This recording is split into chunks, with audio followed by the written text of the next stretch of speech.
इस वीडियो में हम गणित कक्षा 6 की जो पाठ्य पुस्तक है उसकी इकाई 1 को पढ़ेंगे। ये इकाई 1 प्राकृतिक संख्याओं पर आधारित है। प्राकृतिक संख्याओं से संबंधित संक्रियाएं, उनके गुणधर्म आदि चीज़ों के बारे में हम इस वीडियो में जानेंगे।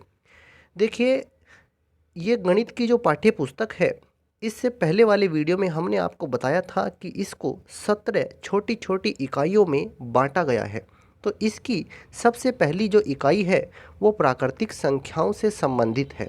तो हम देखते हैं सबसे पहले इस इकाई को। तो प्राकृतिक संख्याएं हम देखते हैं क्या होती हैं। प्राकृतिक संख्याएं, देखिए, गिनती की जो संख्याएं होती हैं उनको हम प्राकृतिक संख्याएं कहते हैं। जब हम वस्तुओं को गिनना शुरू करते हैं, मान लीजिए आपके पास ये कोई बर्तन है, इसमें कांच की बहुत सारी गोलियां रखी हैं। जब आप इनको गिनना शुरू करेंगे तो आप एक से गिनना शुरू करेंगे, 1 2 3 4 5 ऐसे गिनते गिनते चले जाएंगे और फिर आप इन सबको गिन लेंगे।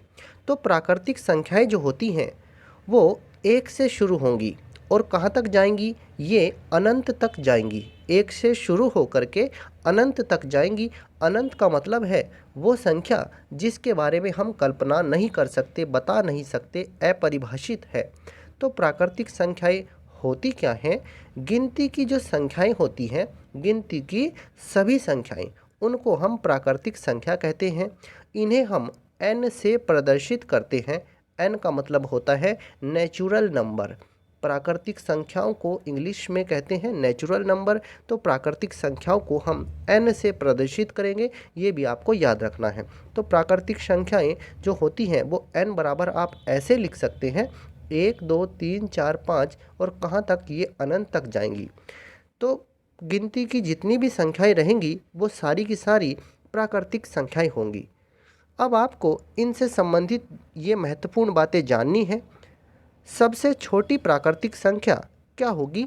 1 होगी। सबसे छोटी प्राकृतिक संख्या 1 होगी और सबसे बड़ी प्राकृतिक संख्या अनंत होगी। ये आपको याद रखना है। देखिए, एक अंक की जो सबसे बड़ी प्राकृतिक संख्या होगी, 1 से लेकर के मान लीजिए ये संख्याएं अनंत तक तो जाती हैं, तो जो एक अंक में सबसे बड़ी प्राकृतिक संख्या रहेगी वो 9 रहेगी। इसके बाद 10 आएगा, तो एक अंक में सबसे बड़ी प्राकृतिक संख्या 9 रहेगी। अब इसके बाद आ जाती है 10। ये 10 क्या है? ये 2 अंकों की सबसे छोटी संख्या है। देखिए, 9 के बाद 10 आता है, तो यहाँ पर एक अंक है 9 में तो, और 10 में हो गए हैं 2 अंक। तो 10 क्या है? ये 2 अंकों की सबसे छोटी संख्या है। तो आपको क्या याद रखना है? प्राकृतिक संख्याएं क्या होती हैं? गिनती की सारी संख्याएं प्राकृतिक संख्याएं कहलाती हैं। ये 1 से शुरू होती हैं और अनंत तक जाती हैं।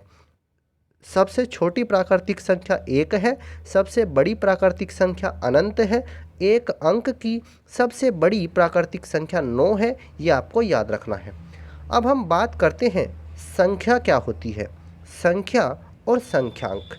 देखिए, जो हमारा गणित है इसमें जितनी भी संख्याएं लिखी जाएंगी वो 0 से लेकर के 9 तक के जो अंक होंगे इन्हीं से ही लिखी जाएगी। 0 1 2 3 4 5 6 7 8 और 9, ये जो अंक है इन्हीं अंकों का प्रयोग करके कोई भी संख्या गणित में लिखी जाएगी। इससे अलग कोई भी संकेत, कोई भी अंक नहीं होता है। तो आपको सबसे पहले ये समझना है संख्या होती क्या है। संख्या, जब आपसे कोई पूछेगा कि संख्या किसको कहते हैं, तो देखिए, कितनी वस्तुएं हैं का बोध जिससे होता है उसे संख्या कहते हैं। मान लीजिए किसी बर्तन में कोई कुछ वस्तुएं रखी हैं, तो ये कितनी वस्तुएं हैं? कितनी वस्तुएं हैं? 4 हैं, 5 हैं, 6 हैं, 10 हैं, कितनी हैं ये? तो इसका बोध हमें जिससे होगा उसी को हम संख्या कहेंगे। आगे देखिए, फिर बात करते हैं संख्यांक की। संख्यांक क्या होता है?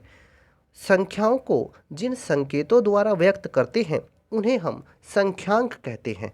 संख्यांक को हम संक्षेप में फिर आगे इसी पार्ट में कहेंगे अंक। संख्यांक को हम बाद में अंक कहेंगे। आप अंक याद रख लीजिए, संख्यांक याद रख लीजिए। तो संख्यांक होते क्या हैं? संख्यांक मतलब ये संकेत हैं जैसे आपको ये मान लीजिए यहाँ पर ये वस्तुएं रखी हैं, अब आप बताएंगे कि ये 3 वस्तुएं हैं, तो गणित में हम 3 को कैसे लिखें? तो गणित में हम 3 को ऐसे लिखेंगे। ये 3 क्या है? ये इन तीनों वस्तुओं के लिए एक संकेत का काम कर रहा है, यही संख्यांक है, यानी इसी को हम अंक कहेंगे। संख्यांक मतलब अंक। तो संख्याओं को जिन संकेतों द्वारा व्यक्त करते हैं उन्हें संख्यांक कहते हैं, ये आपको याद रखना है। संख्यांक का अर्थ है संख्या को लिखने के लिए प्रयुक्त अंक। संख्या को लिखने के लिए प्रयुक्त अंक, यानी ये एक तरह के संकेत होते हैं, ये आपको याद रखना है। अब आगे देखिए, जो बात आपको जाननी है यह भी जाने। सबसे पहले विभिन्न सभ्यताओं में 1 से लेकर 9 तक संख्याओं के लिए संकेत विकसित हुए। सबसे पहले दुनिया में अलग अलग सभ्यताओं में 1 से लेकर के 9 तक के जो अंक हैं इनके संकेत विकसित हुए। तो आप पहले इस टेबल को देख लीजिए। निम्नांकित जो सारणी है इसका अवलोकन आप एक बार कर लीजिए। देखिए, ये हमारी देवनागरी लिपि है, ये रोमन लिपि है, ये अरबी है, और ये अंतर्राष्ट्रीय स्तर पर जो अंक चलते हैं वो लिखने का एक तरीका है। देखिए, हमारी देवनागरी में कैसे लिखे जाते हैं अंक, आपने 1 2 3 इस तरह से करके ये हमारे अंक लिखे जाते हैं। 4, ये 5 है, 6 है, 7 है, 8 और 9, ये हो गए हमारी भारतीय लिपि। भारतीय लिपि में, हमारी देवनागरी लिपि में इस तरह से लिखे जाते हैं। रोमन लिपि में कैसे लिखे जाते हैं अंक, ये देखिए 1 2 3 4 5 6 7 8 और 9, ये हुए हमारे रोमन लिपि में। रोमन में 1 को हम ऐसे लिखते हैं, फिर 2 को इस तरह से करके लिखेंगे, यहाँ पर देख लीजिए 3 को ऐसे लिखना है, 4 को यहाँ से इस तरह से लिखना है। रोमन लिपि हम आपको पूरी सिखाएंगे कैसे लिखे जाते हैं रोमन नंबर। इसी तरह से ये 5 को देख लीजिए, 6 7 8 और 9। अब देखिए आप अरबी लिपि में, ये देखिए अरबी लिपि में 1 से लेकर के 9 तक की जो संख्याएं हैं, 9 तक के जो अंक हैं उनको इस तरह से लिखा गया है, ये अरबी लिपि है। आगे देखिए अंतर्राष्ट्रीय लिपि। ये अंतर्राष्ट्रीय स्तर पर, ये दुनिया का कोई भी देश है अगर वो अंतर्राष्ट्रीय स्तर पर इस तरह से मान लीजिए पैसों का लेन देन करता है तो उसमें लिखित रूप में, या कोई भी सामान खरीदता बेचता है तो लिखित रूप में उसका वजन कितना है, कैसे उसको लिखा जाएगा, तो इन अंकों का प्रयोग किया जाएगा अंतर्राष्ट्रीय स्तर पर। तो ये है 1 2 3 4 5 6 7 8 9, ये हुई अंतर्राष्ट्रीय स्तर पर लिपि।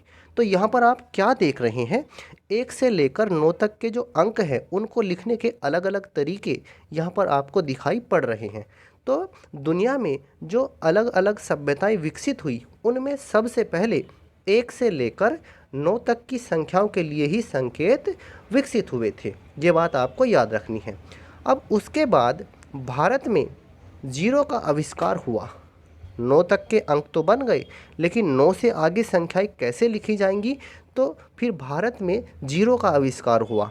बाद में भारतीयों ने जब शून्य का आविष्कार किया तो इसकी सहायता से छोटी बड़ी हर प्रकार की संख्या को लिखना संभव हो सका।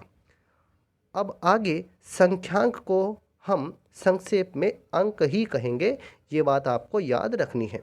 तो देखिए 9 तक के अंक तो यहाँ पता लग गए हैं। फिर बाद में शून्य का आविष्कार कहाँ पर हुआ, भारत में हुआ। तो शून्य का आविष्कार होने के बाद फिर आगे की सभी संख्याओं को लिखना बहुत आसान हो गया। तो इस तरह से आप क्या देख रहे हैं, पहले 1 से लेकर के 9 तक के अंक बने, उसके बाद शून्य आया, ये बात आपको याद रखनी है। गणित में कोई भी संख्या हो, कितनी भी बड़ी से बड़ी संख्या हो, तो हमारे पास 0 से लेकर के 9 तक के जो अंक होते हैं इन्हीं से ही लिखी जाएगी, इसके अलावा कोई भी अलग से अंक नहीं आएगा, ये बात आपको याद रखनी है।